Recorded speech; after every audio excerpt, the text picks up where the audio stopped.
जिस तरह आज 1.5 लाख अग्निवीर सड़कों पे उतर कर चिल्ला रहे हैं, उनका चयन हो गया, रद्द हो गया, कोई जो स्ट्रीम मीडिया है वो दिखाने के लिए तैयार नहीं है। 370 से का जो बताया गया कि ये फ़ायदा होगा, ये लद्दाख के लोग सड़क पर उतर कर उसकी वापसी की मांग कर रहे हैं। तो ये चीज़ आपको समझना होगा कि लोकतंत्र खत्म हो जाएगा। वो लोग जिस तरह से हाँकना चाहेंगे हमको हाँकना होगा, हम लोग बधुआ मजदूर की तरह जीवन जिएंगे। आज IIT और IMB है, जो IMB में भी रोज़गार नहीं मिल रहा है, साधारण बात छोड़ दीजिए।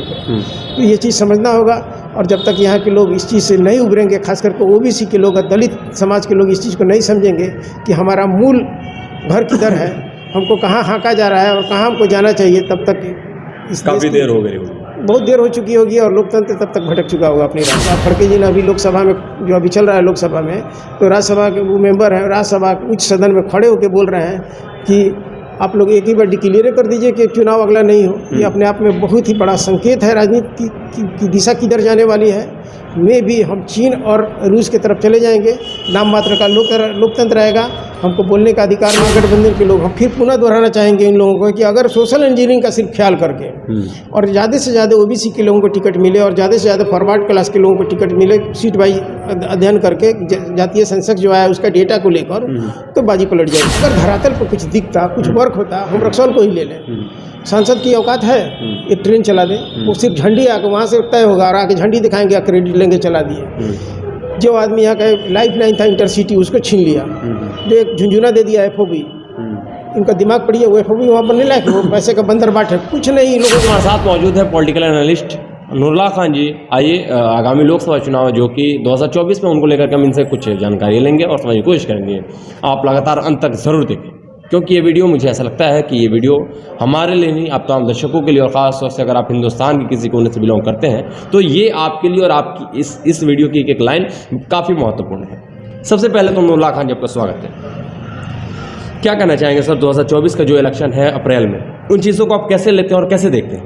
देखिए, जो सबसे पहले तो आपका बहुत बहुत धन्यवाद कि आपने मुझे इस सब्जेक्ट पर अपनी बात रखने का मौका दिया जी। 2024 का जो चुनाव है अपने आप में बहुत महत्वपूर्ण है और ये भारतीय राजनीति के इतिहास में एक मील का पत्थर साबित होने जा रहा है। इस मायने में जी कि अभी जो चुनाव है जी, ये अपने आप में बहुत ही संदिग्ध परिस्थिति उत्पन्न कर चुका है जी। क्योंकि आप देखिएगा कि जितने भी मीडिया घराने हैं वो सब मोदी प्रो हैं या अडानी अंबानी से रिलेटेड कॉर्पोरेट प्रो लोग हैं, और वही लोग एक नैरेटिव सेट कर रहे हैं। जनता में एक ये कि सर्वे के नाम पर एक प्रोपेगेंडा फैला दे रहे हैं कि इतने सीट आने वाली है, इतने सीट आने वाली है। और भारत की जनता सीधी सादी है, बहुत लोगों को ये डीपली जाने का उतना ये अनुभव नहीं है। कितने लोग जानते हैं कि व्हाट्सएप पर फिर एडिट करके ये सब चलाया जाता है, चाहे ये चलाया जाता है, फेक न्यूज़ चलता है, कैसे लोग यही जानते हैं पूरा। तो अधिकांश जनता भावुकता में या भावावेश में या धर्म के नाम पर, मजहब के नाम पर उनके नैरेटिव में चले जाते हैं जी। लेकिन ग्राउंड रियलिटी बिल्कुल अलग है। ग्राउंड रियलिटी बिल्कुल अलग है। अगर 80% हिंदुत्व के नाम पर हम कहें भाजपा के साथ जनता होती है तो मात्र जब बीजेपी का उरूज रहा है, मोदी जी का उत्थान माने शीर्ष पे थे, तो मात्र 35-36-37% वोट उनको आता है। ये बात कोई PK जी ने, प्रशांत किशोर जी ने भी कई मोर्चे पे कही है इस बात को। और अगर ये बात प्रशांत किशोर ने कही तो बहुत ही बड़े जानकार आदमी हैं। तो ये देखिए, ये बात ऐसा नहीं है कि सारे हिंदू लोग एक तरफा उनके मोदी जी के साथ हैं। ये कतई मैं इसे ना इत्तेफाक रखता हूँ ना ये सत्य है। ये भारत में बहुत लिबरल लोग हैं। मैं अभी साउथ इंडिया में था, चेन्नई में था, तो चेन्नई में तो उधर साउथ इंडिया में कोई इम्पैक्ट ही नहीं है। मात्र 100 सीट पर अगर बीजेपी को रोक दिया जाता है गठबंधन के साथ, निश्चित रूप से नीतीश कुमार का जाना सेटबैक है, लेकिन उतना सेटबैक नहीं है। इसकी भरपाई हो सकती है कि बिहार के लेवल पर कि अगर सोशल इंजीनियरिंग के हिसाब से जी कहाँ OBC ज़्यादा से ज़्यादा OBC को टिकट अगर देते हैं लोग, जहाँ अपर कास्ट के लोग डोमिनेट है वहाँ अपर कास्ट को टिकट दिया जाता है ज़्यादा से ज़्यादा, तो हमको लगता है कि इस चीज़ को रिकवरी कर लिया जाएगा क्योंकि जातीय सेंसस तो आ चुका है। मतलब ये कह सकते हैं कि महागठबंधन अगर बीजेपी के समीकरण को समझ जाए तो अगर नीतीश कुमार जिस तरीके से भगवान बन रहे हैं, उनका बनना कोई असर नहीं करेगा। बिल्कुल इसलिए नहीं करेगा। देखिए कि आप देखिए नीतीश कुमार जब तीनों गठबंधन में एक साथ लोग विधानसभा का चुनाव लड़े तो ये लोग बहुत कॉन्फिडेंट में थे, लेकिन ये लोग हवा हो गए पूरा। लेकिन उस समय नीतीश कुमार का कद दूसरा था। अब नीतीश कुमार की विश्वसनीयता समाप्त हो चुकी है। इस परिस्थिति में भी पिछला विधानसभा का आप देखिएगा तो जबरन हराया गया है राजद को कई सीटों पर, मात्र 8 सीट कम है। तो ये अपने आप में बहुत बड़ी बात है। इसमें कुछ टिकट की गलती, कुछ कांग्रेस ने गलत टिकट दे दिया, कुछ सब ये हो गया, इसलिए ऐसा हो गया। इस चीज़ को सबक सीखते हुए अगर महागठबंधन के लोग हम फिर पुनः दोहराना चाहेंगे इन लोगों को कि अगर सोशल इंजीनियरिंग का सिर्फ ख्याल करके और ज़्यादा से ज़्यादा ओबीसी के लोगों को टिकट मिले और ज़्यादा से ज़्यादा फॉरवर्ड क्लास के लोगों को टिकट मिले, सीट वाइज अध्ययन करके जातीय सेंसस जो है उसका डेटा को लेकर, तो बाजी पलट जाएगी। क्योंकि ये कोर वोटर लोग जो बीजेपी के हैं, ये मंडल के नाम पर, मंडल की राजनीति जो उफान पे थी उससे बीजेपी डर गई थी, तो कमंडल उन्होंने उभारा और कमंडल में मंडल के लोगों को समाहित कर लिया गया है और उनका हक हकूक आज भी दबाया जा रहा है, मारा जा रहा है, ऐसा नहीं है पूरा उनके। इसीलिए राहुल गांधी बारंबार कह रहे हैं कि जातीय सेंसस करा लो, ओबीसी कितने हैं किस सेक्टर में बता दो, ओबीसी का कितना आईएएस है, कितना जो सचिव है, सेक्रेटरी, ये सब सवाल उठा रहे हैं। लेकिन ओबीसी जो कौम है और खास करके दलित कौम है, ये सोया हुआ कौम है, ये टनमनाता है। ये एक बैल होता है ना, ये परुआ बैल, उसको खोद रहे हैं राहुल गांधी डंडा से, लोग टनटना रहे हैं, उनको अवेयरनेस कर रहे हैं कि हम आपकी बात की बात कर रहे हैं, आपके हक अधिकार की बात कर रहे हैं। लेकिन फिर पुनः इसको वही मंदिर मस्जिद की राजनीति में धर्म के आड़ में खींच लिया जा रहा है। तो एक मिनट रुकना चाहेंगे, ये चीज़ को तोड़ने के लिए ये चीज़ बहुत जल्दी, धर्म का जो चीज़ होता है बहुत जल्दी अपील करता है लोगों को। और इस अपील में आप देखे होंगे कि जब कोई एक रथ भी छोटा मोटा कोई हिंदुत्व के नाम पे निकल जा रहा है तो रक्सौल की जनता सड़क पे आ जा रही है। और लेकिन आपका इंटरसिटी छीन जा रहा है, कोई ट्रेन नहीं है, ओबीसी ढाला घंटों घंटों जाम रह रहा है, डंकन जाने में लोग रास्ते में मर जा रहे हैं, तमाम तरह की दुश्वारियाँ परेशानियाँ हैं। इतने दिन में लोगों ने कुछ नहीं किया, तो आप जाइए 5 लोग रोड पर नहीं आ रहा है, पूरा कोई पूछने वाला नहीं है, लाइक मारने वाला नहीं है सोशल मीडिया पर, और उसके लिए लोग लाखों लाख उमड़ जा रहे हैं दूर पे। तो ये चीज़ अपील कर रही है, उसी चीज़ को महागठबंधन को तोड़ना होगा। और उनके अंदर घुसकर, सीमा से लड़ाई नहीं हो सकती है, लड़ाई अंदर घुस के हो सकती है। अंदर घुसने के लिए जब तक आप ओबीसी को और फॉरवर्ड कोर वोट जो उनका है उसको अधिक से अधिक टिकट देकर नहीं तोड़िएगा। अब ऐसा नहीं कि रातों रात उठाकर महागठबंधन क्या करती है आपको मालूम नहीं है, रातों रात किसी पैसे वालों को टिकट दे दिया जाता है, उठा के ला दिया जाता है। इस चीज़ से बचना होगा और सोशल इंजीनियरिंग का ख्याल करके अगर टिकट मिलता है तो बेतिया सहित पूरे देश की बाजी पलट जाएगी। क्योंकि 100 सीट पर अगर बीजेपी को रोकने की क्षमता मुझे दिखाई दे रही है।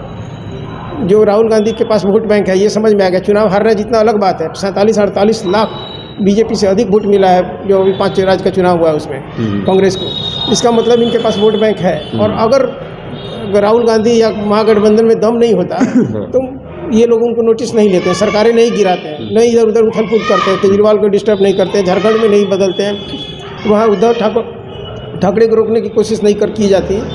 तो तमाम अभी जो है जो परिस्थितियाँ, इस तमाम संस्थान को ध्वस्त कर दिया गया है, मीडिया से लेकर कॉरपोरेट घराना पीछे पीछे सभी कर रहा है। ये बात बिल्कुल सत्य है कि 2 आदमी, सिर्फ गुजरात का 4 आदमी इस देश को चला रहा है, 2 आदमी रूल कर रहे हैं और 2 आदमी पीछे से कॉरपोरेट अडानी अंबानी मीडिया के माध्यम से इस सब को सारा स्क्रिप्ट लिखा जा रहा है। और मात्र हमारे प्रधानमंत्री टेली टेम्परेचर पर भाषण देने का काम करते हैं। वो कलाकार है, अपना कब रोना है, कब धोना है, कब सेंटिमेंटल बात करना है, कब धार्मिक बात करना है, एक स्क्रिप्ट दे दी जा रही है। जैसे टेली टेम्परेचर किन्हीं कारणों से कई बार बंद होता है तो उनके मुंह से आवाज़ नहीं आती है। तो ये दुर्भाग्य है, इतना बड़ा विशाल देश, इतने बड़े बड़े इंटेलेक्चुअल लोग हैं और उन सबको पंगु बना दिया गया। इसके पीछे यही कारण है कि आपको मैं थोड़ा पीछे ले जाना चाहूँगा।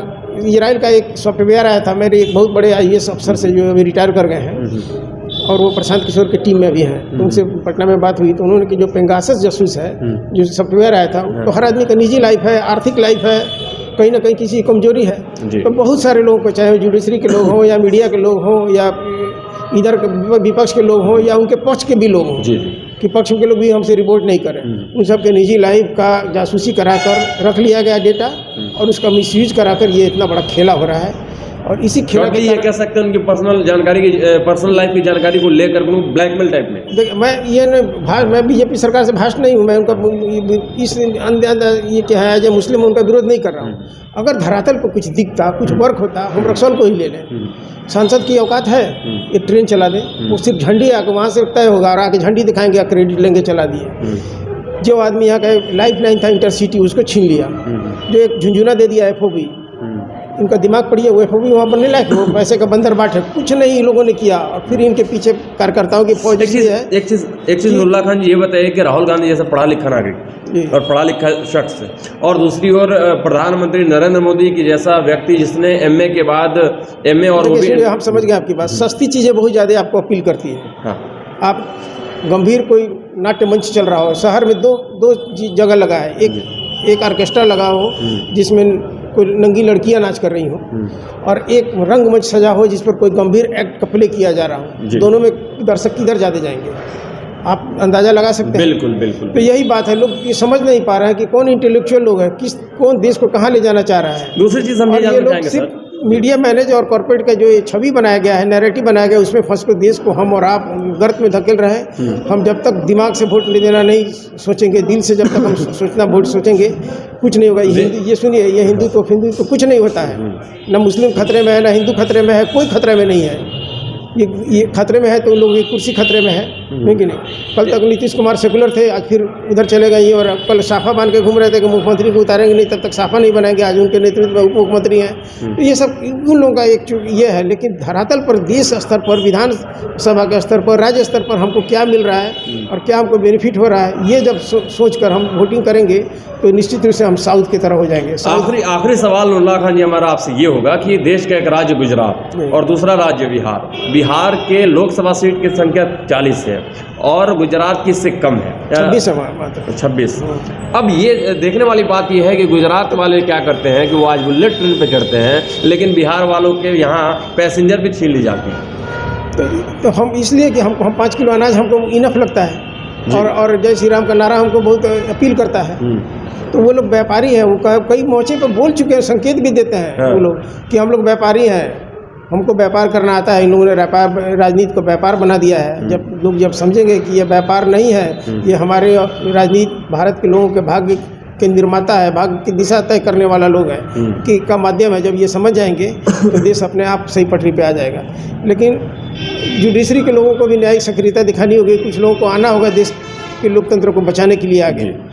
क्योंकि जो ईवीएम है तो कहीं ना कहीं से संदिग्ध है। तमाम विश्व के जितने भी शक्तिशाली देश हैं, कहीं ईवीएम से चुनाव नहीं होता है, सब ने उसका कोई ना कोई लॉजिक देकर नकारा है। और जहाँ जहाँ बीजेपी की सरकार में भी अगर पंचायत स्तर पर चुनाव बैलेट पे हुई है, बीजेपी हारी है, तो इसका मतलब बहुत बड़ा खेला है। लेकिन इस चीज़ को समझना होगा और अगर इस तरह से चलता रहेगा तो दुर्भाग्यपूर्ण होगा। खड़गे जी ने अभी लोकसभा में, जो अभी चल रहा है लोकसभा में, तो राज्यसभा के वो मेंबर हैं, राज्यसभा के उच्च सदन में खड़े होकर बोल रहे हैं कि आप लोग एक ही बार डिक्लेयर कर दीजिए कि चुनाव अगला नहीं हो। ये अपने आप में बहुत ही बड़ा संकेत है राजनीति की दिशा किधर जाने वाली है। में भी हम चीन और रूस की तरफ चले जाएंगे। नाम मात्र का लोकतंत्र रहेगा, हमको बोलने का अधिकार नहीं होगा। जिस तरह आज 1.5 लाख अग्निवीर सड़कों पे उतर कर चिल्ला रहे हैं, उनका चयन हो गया, रद्द हो गया, कोई जो स्ट्रीम मीडिया है वो दिखाने के लिए तैयार नहीं है। 370 से का जो बताया गया कि ये फ़ायदा होगा, ये लद्दाख के लोग सड़क पर उतर कर उसकी वापसी की मांग कर रहे हैं। तो ये चीज़ आपको समझना होगा कि लोकतंत्र खत्म हो जाएगा। वो लोग जिस तरह से हाँकना चाहेंगे हमको हाँकना होगा, हम लोग बधुआ मजदूर की तरह जीवन जिएंगे। आज IIT और IIM भी है, जो IIM में भी रोज़गार नहीं मिल रहा है, साधारण बात छोड़ दीजिए। तो ये चीज़ समझना होगा और जब तक यहाँ के लोग इस चीज़ से नहीं उभरेंगे, खास करके OBC के लोग, दलित समाज के लोग इस चीज़ को नहीं समझेंगे कि हमारा मूल घर किधर है, हमको कहाँ हाँका जा रहा है और कहाँ हमको जाना चाहिए, तब तक इस काफ़ी देर हो गई, बहुत देर हो चुकी होगी और लोकतंत्र तब तक भटक चुका होगा अपनी राह से। इन चंद शब्दों के साथ आपका बहुत बहुत शुक्रिया नुल्ला खान जी। और खासतौर से आप तमाम दर्शक जो हमारे इस वीडियो को देख रहे हैं, आप चाहे रक्सौल, बेतिया, नेपाल, पाकिस्तान, हिंदुस्तान, बांग्लादेश, आप कहाँ से देख रहे हैं मुझे नहीं मालूम, लेकिन आप इस 2024 के अप्रैल वाले इलेक्शन को लेकर के आप क्या सोचते हैं, आप हमें हमारे कमेंट बॉक्स में जरूर बताएं, क्योंकि नुल्ला खान जी ने काफ़ी कीमती बातें इन्होंने बताई है। जी, मैं जोड़ना चाहूँगा बेतिया लोकसभा क्षेत्र में आप देखेंगे कि ये पश्चिम चंपारण है, 2 जिला है। हम लोग पूर्वी चंपारण के 3 सीट पूर्वी चंपारण से या 3 सीट पश्चिम चंपारण से। आज तक भारत आज़ादी के इतिहास में पूर्वी चंपारण से एक भी सांसद नहीं हुआ है। हम लोग बेतिया लोकसभा क्षेत्र के ही किसी न किसी उम्मीदवार को वोट देते आए हैं, क्योंकि टिकट ही उधर के लोग को मिलता रहा है। मैं इस बिना पर उनका विरोध नहीं कर रहा हूँ, लेकिन अगर महागठबंधन के लोग बेतिया लोकसभा क्षेत्र ये में पूर्वी चंपारण क्षेत्र के किसी वैश्य उम्मीदवार को, चाहे वो कानू हो या कोई हो या कलवार हो, कोई हो, किसी को अगर देते हैं तो डेटा ये लोग उठा ले, जातीय संसद जो अभी हुआ है नीतीश कुमार ने कराया है, उस डेटा को कलेक्ट करें और उसमें जिनकी मजबूत दावेदारी बनती है अगर उनको देते हैं तो संजय जायसवाल को बोरिया बिस्तर मान के भागना पड़ेगा। देखने वाली बात ये होगी कि अब महागठबंधन या जो भी कांग्रेस समर्थित पार्टियां हैं वो टिकट किन्हें देती हैं, और ख़ास तौर से आप तमाम दर्शक इन चीज़ों को और इन बातों को सुनकर के आप लोगों को क्या लगता है और आप लोग 2024 के इस इलेक्शन को आप लोग कैसे लेते हैं, आप हमें हमारे कमेंट के साथ ज़रूर बताएं। इन्हीं तमाम के साथ मैं फ़खरुज़्ज़मा पॉलिटिकल एनालिस्ट नुल्ला खान जी के साथ, धन्यवाद, शुक्रिया।